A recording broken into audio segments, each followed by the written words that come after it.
Bismillah. Seerah means the life history of Prophet Muhammad sallallahu alaihi wasallam. At the age of 40, he received prophethood.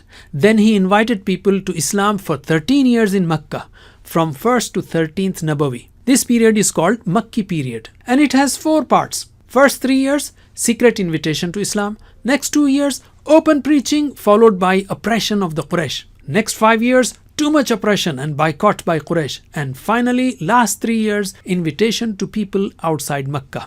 After that, he migrated to Medina. Hijri year starts from here. He lived in Medina for 10 years. This period is called Madani period. It has 3 parts. First 5 years from Hijrah to Hudaybiyah, then next 3 years from Hudaybiyah to conquest of Mecca, and finally last 2 years in which almost all Arabia became Muslim. 13 years in Mecca, 10 years in Medina. Total 23 years. Sallallahu Alaihi Wasallam.